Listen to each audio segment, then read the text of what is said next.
오늘은 이제 강사를 초청했습니다. 영상을 통해서 한번 보겠습니다.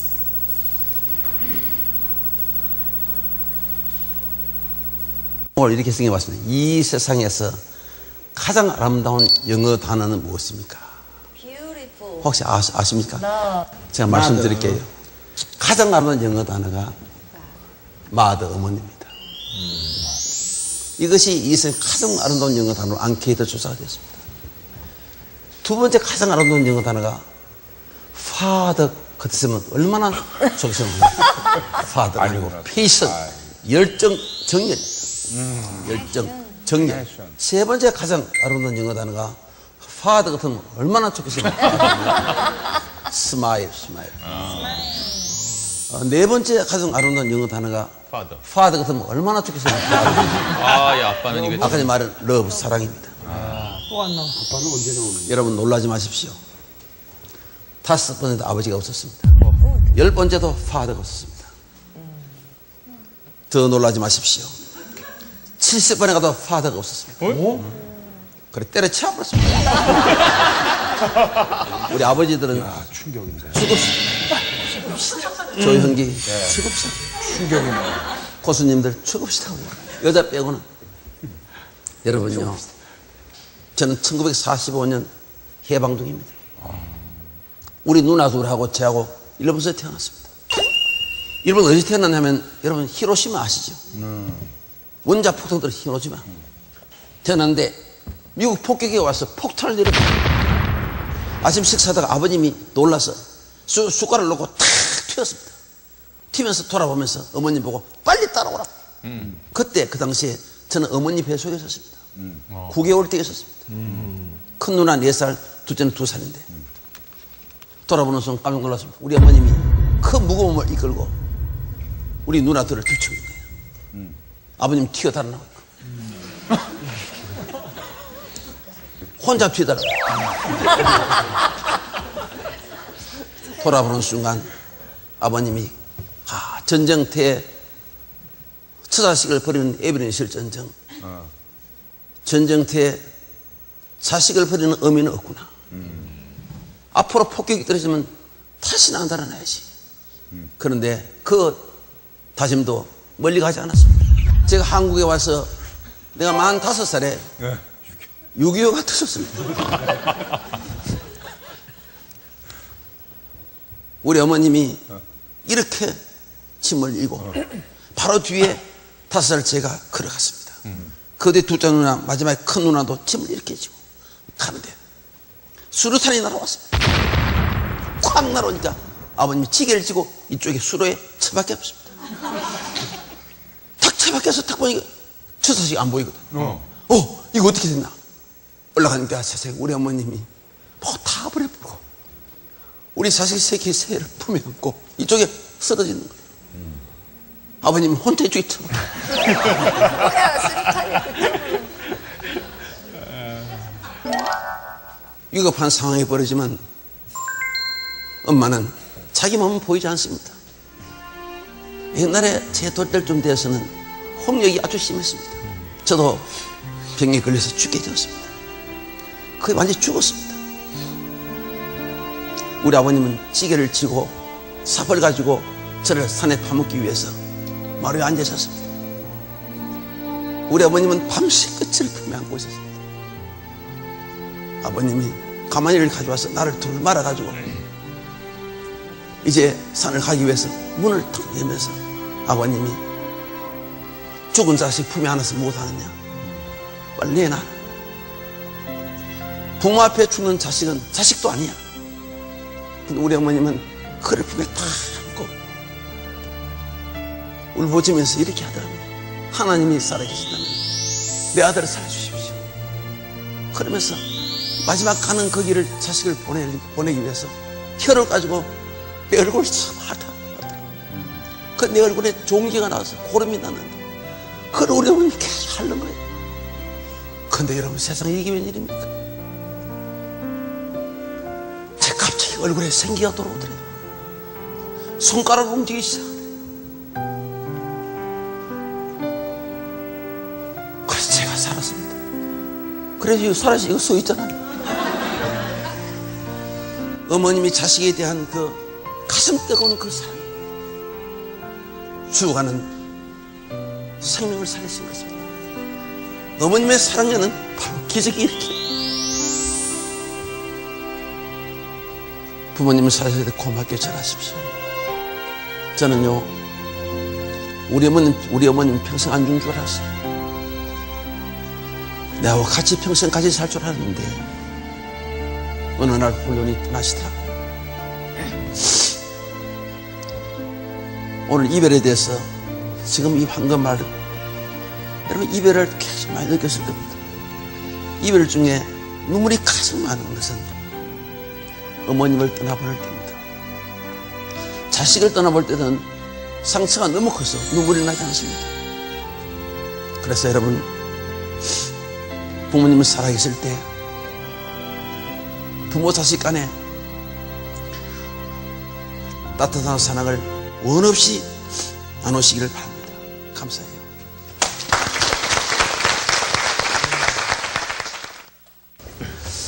5 빼기 3은 얼마입니까? 2. 아이고 잘하신다. 2. 그 다음에 2 더하기 2는 얼마입니까? 4. 아이고 더 잘하시네. 이 뜻이 뭐냐 하면요, 오해를 3번만 생각해 주면 이해가 생기고, 오해를 3번만 생각합니다. 이해를 2번만 해주면 사랑이 생깁니다. 제목만 봐도 멋있지요? 여러분요, 가정이 얼마나 중요한지 압니까? 여기서 있는 황수환 박사는 가난한 농부의 아들로 태어났습니다. 근데 우리 아버님은 특징이 하나 있어요. 자식들을 잘 안아주고요. 들에 일하시다도 제가 아장아장 들어가면 손 씻고 올라와서 또 열차를 딱 안아주고요. 안아주면서 저렇게 하는 말이, 수관아, 너는 가난한 농부의 아들이지만 공부 열심히 해라. 그러면 내가 속옷을 팔아넣고 책 사줄게. 내 속옷을 팔아넣고 꼭 공부시켜줄게.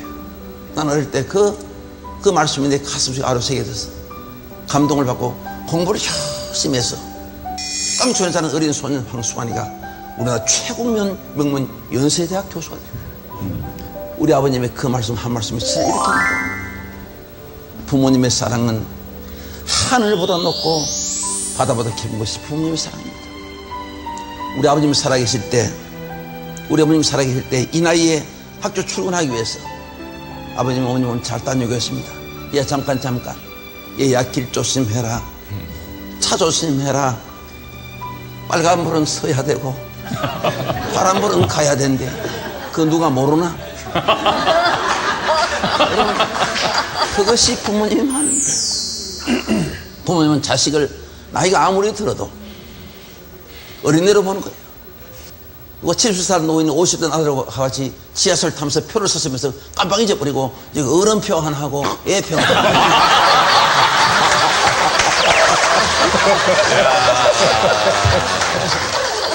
맞아. 자식은 나이가 아무리 많아도 어린애로 보는 거예요. 설날 아침에는 가정에 대청마루에 83세 된 아버지하고 53세 된 아들하고 마주 앉아 있었습니다. 마침 창가에 까치 한 마리 나왔습니다. 아버지가 물었습니다. 얘야 저게 뭐냐? 아버지 까치예요. 그래 오냐 고마워.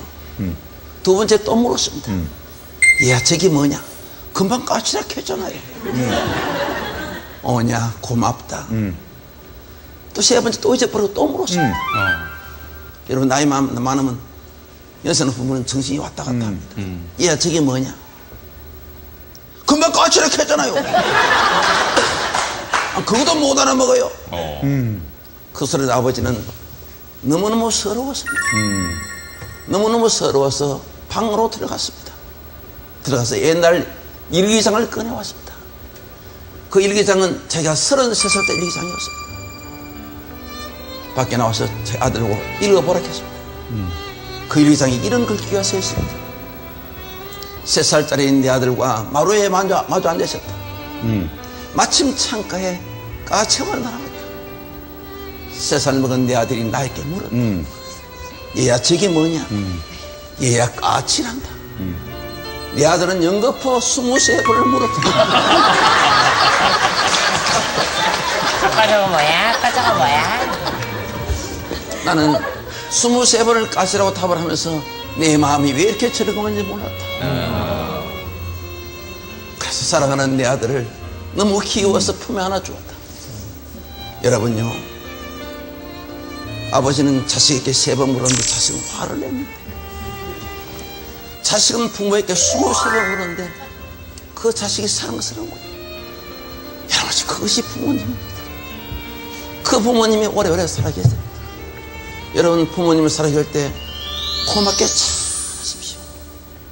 한 번 가면 다시 못 만난 것이 부모님입니다.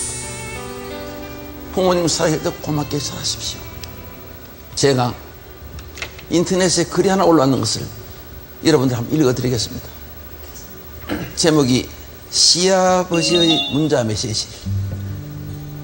내게는 특별한 2개의 핸드폰이 있습니다. 한 개는 내 것이고 다른 하나는 하늘나라에 계신 시어머니의 것입니다. 제가 시부모님께 핸드폰을 사드린 건 2년 전 2분의 결혼 기념일에 커플폰을 사드린 것입니다. 문자 기능을 알려드리자 2분은 며칠 동안 끙끙대시더니 서로 간에 문자도 나누게 되었습니다. 그러던 시어머니께서 갑자기 암으로 돌아가서 유품 가운데 핸드폰을 며느리인 제가 보관하게 되었습니다. 그리고 한 달 정도 지날 무렵 아버님이 아파트 경비 일을 보러 가신 후에 띵동 하고 어머니 핸드폰으로 문자 메시지가 들어왔습니다. 여보, 오늘 야간 좀니까 저녁을 어머니랑 맛있게 드시고요. 순간 나는 놀랐습니다. 혹시 어머니 돌아가신 충격으로 아버님께서 치매 증상이 온 것이 아닌가 하는 불길함이 몰려왔습니다. 그날 밤 또 문자가 날아왔습니다. 여보, 추운데 이불 덮고 잘 자구려. 사랑해요. 남편과 나는 그 문자를 보고 눈물을 흘렸고 남편은 좀 더 지켜보자고 했습니다. 그날 저녁 우리 식구는 아버님이 사오신 동태로 매운탕을 끓인 후 소주 한 잔과 함께 아버님이 하시는 얘기를 묵묵히 들었습니다. 아직도 너희 어미가 문을 열고 들어온 것 같구나. 그냥 내 어머니랑 했던 대로 문자를 보낸 거란다. 답장이 안 오더라. 그제야 내 어머니가 돌아가신 것을 알았다. 너희 내외가 내가 이상해진 것일 줄 알고 내 눈치를 보며 아무 말 못했던 것도 다 안다. 미안하다 얘들아. 그날 이후 아버님은 어머니 핸드폰으로 다시 문자를 보내지 않았습니다. 하지만 요즘은 며느리인 제게 문자를 보내십니다. 지금 나도 아버님께 문자를 보냅니다. 아버님, 빨래하려고 하는데 아버님 속옷 어디에 숨겨두었어요? 이상입니다.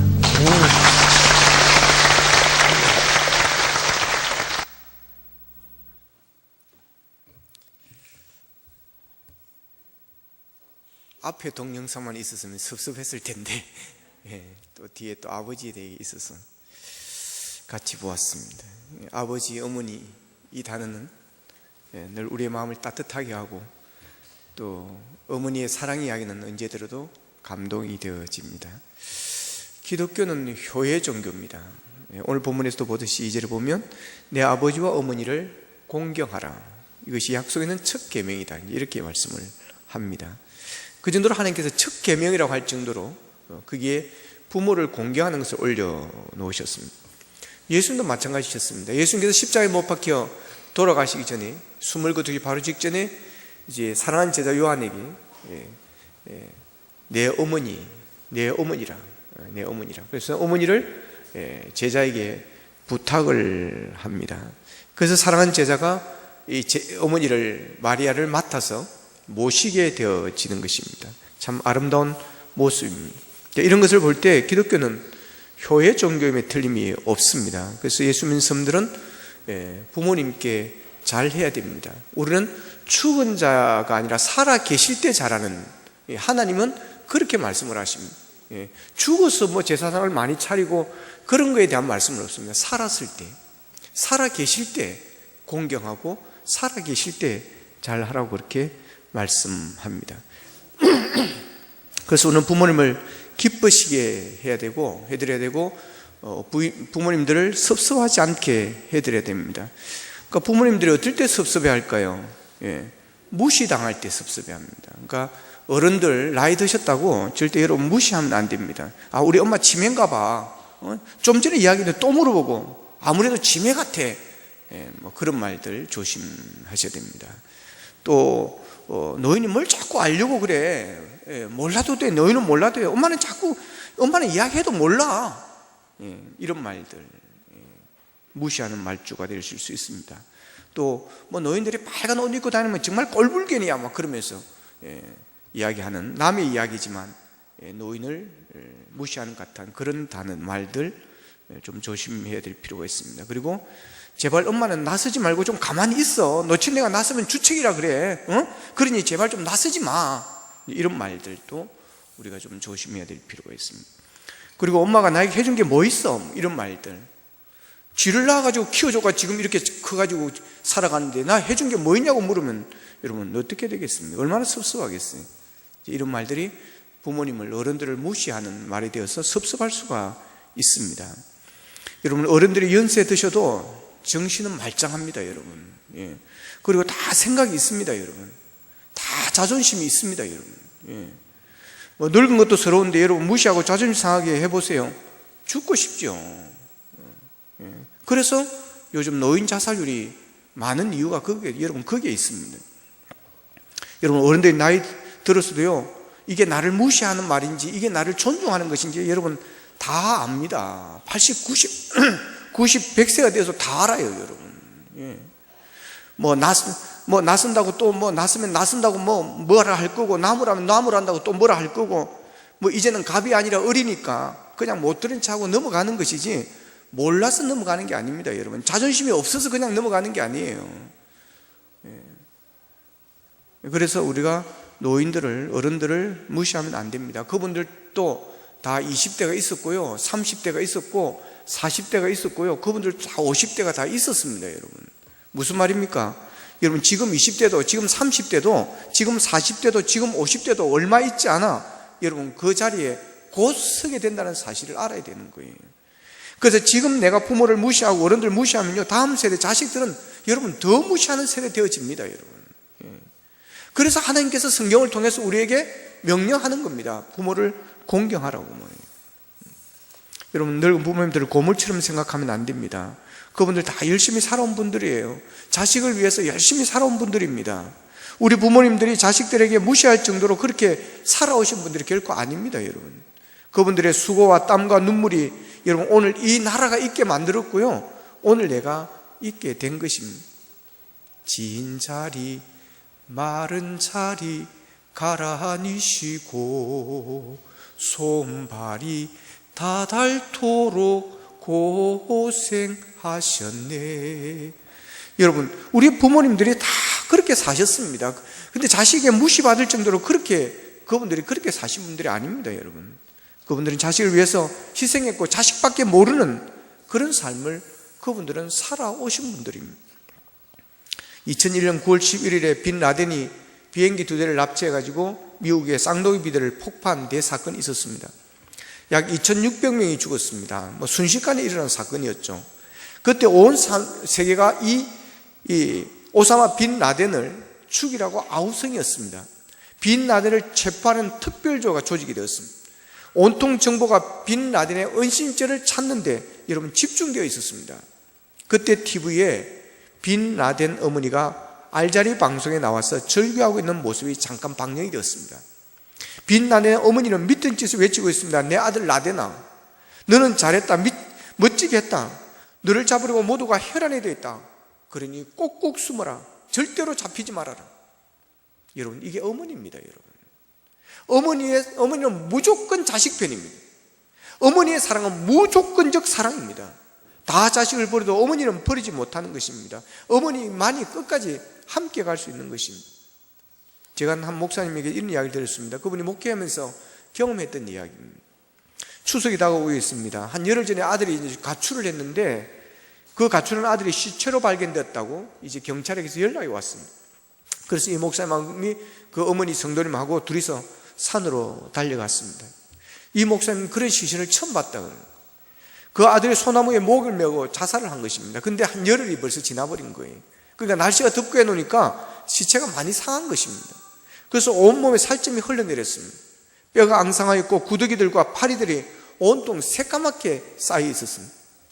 경찰도 사진만 찍고 그냥 가버렸습니다. 그 아들의 어머니와 이 목사님이 솔가지를 꺾어가지고 그 붙어있는 벌레들을 떼어내고 상자에 차근차근 담습니다. 그리고 장례를 치루었습니다. 시체가 오래되어서 누구도 만지지 못하는 그 시신을 이 어머니는 만지더라고 하는 것입니다. 그 시신을 만질 사람은 어머니 외에는 아무도 없었다라고 하는 것입니다.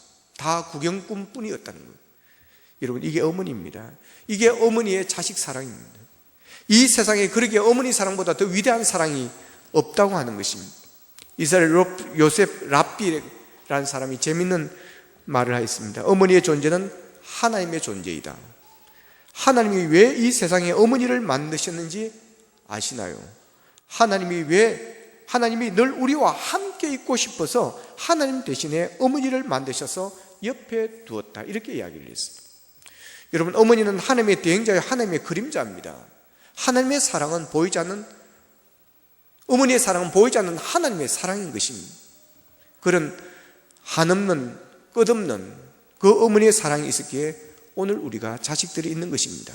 그런 부모님의 사랑과 은혜를 어떻게 잊을 수가 있겠습니까? 그런 부모님을 어떻게 무시할 수가 있겠습니까? 그런 부모님을 어떻게 섭섭할 수 있겠습니까? 여러분, 연로하신 부모님들을 존중해 드려야 됩니다. 말 한마디를 해도 함부로 하면 안 됩니다. 자존심이 상하게 해서는 안 될 것입니다. 그리고 부모님은 자식의 뭐 그렇게 대단한 것을 그렇게 바라지 않습니다. 부모님은 작은 것에 감동을 받습니다.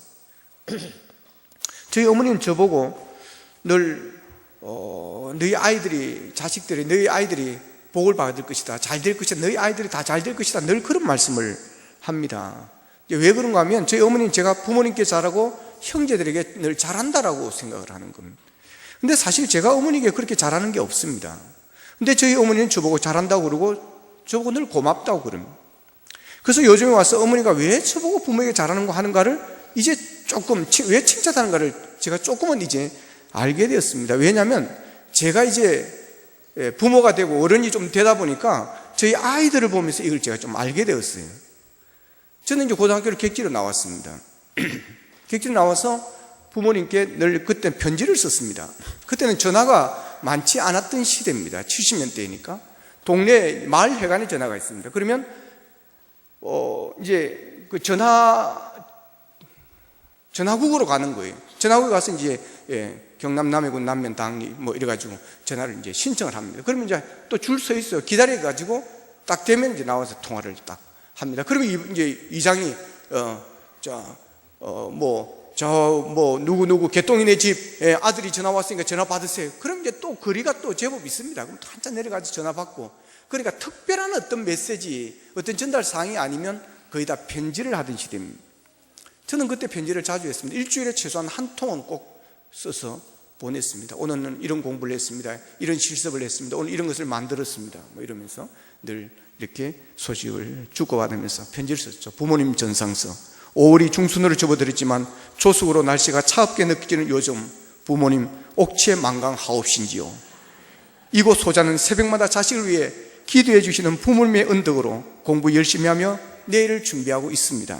이 자식 비록 잘나지는 못했지만 부모님 염려지되게 몸성이 잘 지내고 있사오니 부디 저 걱정 마시고 편하게 지내시길 바랍니다. 저도 열심히 공부해서 앞으로 부모님의 기대에 어긋나지 않는 소생이 되어 못다한 효다 다할 것이오니 옥체망강하시기를 바라며 이만 글을 줄입니다. 불여자 장남 올림. 뭐 하여튼 이래가지고 거의 비슷한 편지를 막 썼습니다. 그러니까 방학 때 집에 가면 하여튼 편지, 우리 아버지가 편지를 이렇게 늘 모아놓고 그걸 왜 버리셨는지 모르겠어요. 나왔으면 지금 책으로 낼 텐데 서신서 이래가지고. 예.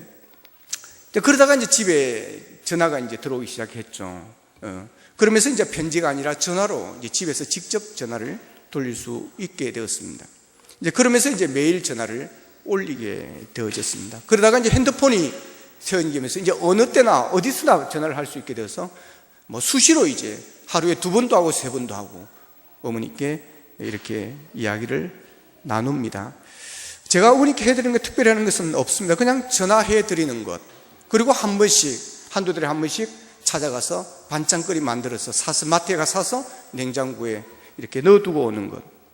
저는 너무 마음에 걸리는 게 있습니다. 저희 고향 동네에 가면 제가 어릴 적에 살던 그 집의 모습은 있는 집은 거의 없습니다. 우리 집이 거의 유일하다시피 옛날 집 그대로 저희 어머니가 살고 있습니다. 제가 장남이지만 어머니를 편히 살 수 있도록 옆에 이웃집 사람들처럼 그렇게 새로 집을 들이지 못한 것이 제 마음에 걸립니다. 그런데도 저희 어머니는 저보고 효자라고 그럽니다. 잘한다고 그럽니다. 그리고 우리 아이들이 복을 받을 것이다. 너희 아이들이 반드시 잘 될 것이라고 그렇게 이야기를 합니다. 왜 그런 말을 하는지를 최근에 와서 좀 알게 됩니다. 저도 아이들이 이제 다 객지에 나갔습니다. 그런데 매일 전화로 안부 전화를 하는 놈은 한 놈도 없습니다. 아이들을 객지에 보내놓고 나니까 제가 어머니의 마음을 좀 알겠습니다. 자식의 생각과 어머니의 생각이 다른 것 같습니다. 저희 집 아이들이 왜 그렇게 자주 전화 안 하냐 그러면 아빠 무소식이 희소식이잖아요 그럽니다. 이놈의 새끼들 막 그냥 여러분, 그러면 제가 할 말이 없습니다. 예. 근데 그 말도 들어보면 일리가 있어요. 정말 무소식이 희소식일 때가 있습니다. 왜냐하면 편할 때는 연락 잘 안 하다가 사고 나고 무슨 일이 있으면 돈 필요하면 그때 전화하기 때문에 무소식이 희소식일 수가 있습니다. 그러나 이런 무소식이 희소식을 할지라도 부모는 무소식이기보다는 안부 전화를 하기를 바란다고 하는 것입니다. 이게 부모의 마음입니다. 저희 집 아이들이 자주 전화를 안 하는 것을 보면서 제가 비록 어머니에게 물질로는 잘해드리지 못해도 인사 잘하는 것, 이거 하나만으로도 우리 엄마가 기뻐하고 즐거워하는구나 하는 것을 알게 되었고 또 제가 좀 위로가 되었습니다. 여러분, 안부 전화만 잘해도 이게 나이 드신 어른들을 기쁘게 합니다. 자주 찾아뵙는 것 그 자체만으로도 여러분 부모님들은 그것을 기뻐하십니다. 여러분, 부모님에게는 무소식이 희소식이 아닙니다. 무소식은 부모님을 불안하고 걱정하게 하고 염려하게 합니다. 그러기에 노인들에게, 어른들에게, 부모님에게 여러분 안부 인사를 자주 하시기를 바랍니다. 한 어머니가 세 아들을 훌륭하게 잘 키웠습니다.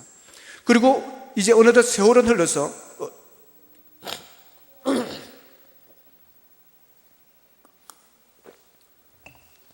이제 나이가 드셔서 눈이 잘 보이지 않을 정도로 이제 늙으셨습니다.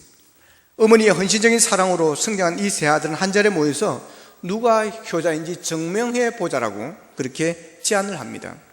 그래서 큰아들은 방이 15개가 되는 큰 집을 어머니에게 사드렸습니다. 둘째 아들은 1억 원 가까운 우리나라 최고급 승용차를 선물로 드리면서 운전사까지 딸려 보냅니다. 막내 아들은 15년 동안 잘 훈련시킨 끝에 성경책을 모두 외우는 신기한 앵무새를 어머니께 선물을 해드립니다. 그래서 이 앵무새는 시편 1편, 그러면 시편 1편을 줄줄줄 외우는 것입니다. 그 신기한 앵무새를 어머니께 선물 드리면서 통닭 한 마리를 싸서 같이 보냈습니다. 마침내 세 아들은 모였고 어머니께서 누구의 선물이 제일 좋은 선물인지를 결정하는 시간이 되었습니다. 어머니께서는 큰아들에게 이렇게 말합니다. 큰아들아, 내 선물은 고맙다마는 나는 내 선물을 받을 수가 없구나. 이 늙은이에게 큰 집이 무슨 소용이 있겠느냐. 나는 그저 방 한 칸이면 족하단다. 그러면서 큰아들의 선물을 거절했다고 합니다. 그리고 이어서 둘째 아들에게도 말합니다. 둘째야, 나는 내 선물을 받을 수가 없구나. 눈이 어두워 앞도 못 보는 내가 그 차를 타고 어디를 돌아다니겠느냐. 그러면서 둘째 아들의 비싼 승용차 선물도 거절하였습니다. 그리고 셋째 아들에게 말했습니다. 막내야, 나는 네 선물이 가장 좋구나. 앵무새가 들리는 성경 말씀이 내 마음을 그렇게 편안하게 해주는구나. 그리고 네가 보내준 통닭 너무 맛있게 잘 먹었다. 여러분, 이 이야기가 제게는 얼마나 위로가 되는지 모르겠습니다. 여러분, 어른들은 작은 것에 감동을 받는다고 하는 것입니다. 우리는 별것 아니라고 생각하고 무심코 지나버리는 그런 것에 노인들은 감동을 받습니다. 이분이 무엇을 좋아하는지, 무엇에 기뻐할 것인지를 세심하게 살피고 여러분 그것을 우리가 해드릴 수 있어야 된다고 하는 것입니다. 어른들은 외롭습니다. 그래서 큰 집을 바라는 것이 아니고, 큰 차를 바라는 것이 아니고, 대단한 요리를 바라는 것이 아니고, 전화 한 통화에 기뻐하고 닭 한 마리에, 통닭 한 마리에 여러분 감동을 받습니다. 자식들은 부모님들을 잘 챙기셔야 됩니다. 손발이 다닳도록 고생하신 그 수고가 헛되지 않도록 느끼게 해드려야 하는 것입니다.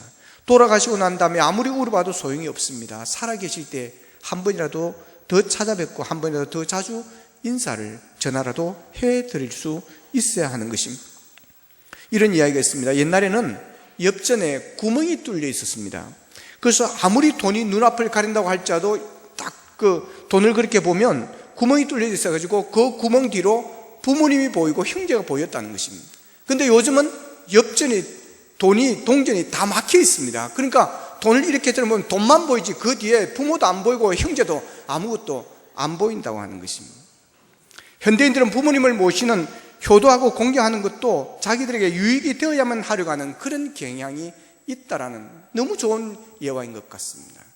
그러나 우리 믿음의 사람들은 부모님이라는 이유 하나만으로 나를 낳으시고 진자리 가라니시며 손발에 닳고 고생하신 그 어머니 이유 하나만으로 우리는 공경하고 부모님을 잘 해드려야 할 것입니다. 골로새서 3장 20절에서 우리에게 이렇게 권면해 줍니다. 자녀들아 모든 일에 부모에게 순종하라. 이는 주 안에서 기쁘게 하는 것이니라. 그럽니다. 현대 성경에서 이 말씀 이렇게 번역해 두었습니다. 자녀들은 모든 일에 부모에게 순종하십시오. 이것이 주님을 기쁘시게 하는 일입니다. 그랬습니다. 여러분, 부모님께 순종하고 부모님을 공경하는 것은 단순히 부모님을 기쁘시게 하는 것으로 끝나는 것이 아니라 하나님께서 기뻐하시게 하는 그런 것이라고 하는 것입니다. 그러기에 우리는 이 부모 공경을 우리는 놓치지 말아야 됩니다. 여러분, 하나님은 부모님에게 잘하는 사람에게는 오늘 본문에 보면 상을 주신다고 그랬습니다. 본문 3절에 보면 이로써 네가 잘되고 땅에서 장수하리라 그럽니다. 그리고 부모님을 공경하는 게 약속 있는 첫 계명이라고 하는 것입니다. 여러분, 계명 중에서 약속 있는 계명은 이거 한 가지밖에 없습니다. 복이 약속되어 있는 것은 이 하나밖에 없습니다. 그 정도로 부모님에게 잘하기를 원하고 있고 잘하는 사람에게 하나님은 복까지 주시를 원하신다는 것입니다. 구약성경에 나오는 여러분 룻을 알지 않습니까? 결혼했습니다. 결혼하는데 남편이 얼마 있때 죽어버렸습니다. 남편도 없습니다. 그러니 시어머니가 고향을 돌아가라고 하는 것입니다. 그런데도 이 룻은 돌아가지 않습니다. 어머니를 따라가겠습니다. 그래서 어머니의 백성이 내 백성이 되고 어머니 하나님이 나의 하나님이 되겠습니다. 그리고 끝까지 따라가는 것입니다. 하나님께서 그런 룻에게 복을 주었습니다. 그래서 다윗의 할머니가 되게 하고 여러분 예수님의 족보에 이름이 올려지는 영광된 이름이 되었다는 사실입니다. 이 룻은 이방 여인입니다. 여러분, 이방 여인이 어떻게 예수님의 족보에 이름이 올라갈 수입니까? 이름이 올라갈 수가 없습니다. 그럼에도 불구하고 여러분 그 이름이 족보에 올라가고 다윗의 할머니가 되는 영광을 누렸다라고 하는 것입니다. 여러분, 부모님을 공경하는 것은 하나님의 명령입니다. 하나님께서 우리에게 주신 첫 계명입니다. 부모님을 공경하는 것은 그렇게 해도 되고 안 해도 되는 것이 아닙니다. 부모님을 공경하는 것은 의무입니다. 여러분, 부모님의 은혜와 사랑을 잊지 마십시다. 그 은혜를 생각하며 부모님을 공경하십시다. 조건 없이 이유 없이 하나님의 명령이니 부모님을 공경하십시다. 부모님을 기쁘게 해드리고 부모님을 편하게 해드릴 수 있기를 원합니다. 부모님을 섭섭하게 하지 마십시다. 그래 하나님께서 약속하신 이로써 네가 잘되고 땅에서 장수하라고 한 그 복을 우리 모두가 받게 되어지기를 원합니다. 오늘 설교의 결론으로 근호가에 나오는 노래 하나를 읽음으로 설교를 마치겠습니다. 사랑하는 형제자매, 이 내 말씀 들어보소. 하나님께 영혼받고 부정모혈 육신되어 천금일신 귀한 몸이 이 세상에 태어나서 금지옥엽 사랑받아 자란 것이 아니든가. 부모 생육 그 은혜는 하늘보다 높건만은 청년 남녀 많은 중에 효자 효부 귀할세라. 제 자식이 꾸짖으면 싱글벙글 웃으면서 부모님이 책망하면 듣기 싫어 성을 내며 시끄러운 아이 소리 듣기 좋아 즐기면서 부모님의 교훈 일세 잔소리라 빈정이네. 열 아들은 기른 부모 하나같이 길렀건만 열 형제가 한 부모를 의하여 못 섬기나. 그대 몸이 귀하거든 부모 온공 생각하고 서방님이 생각하던 시부모를 중히하소. 안 먹어도 상관없는 술 담배는 낭비하나 부모 위에 쓰는 용돈 다방 내지 팁만 못해. 과자 봉지 지고 와서 아이 손에 쥐어주나 부모 위에 고기 한 건 사올 줄을 모른다니. 한국 민족 부모 효도 자손만대 자랑일세. 기도하겠습니다.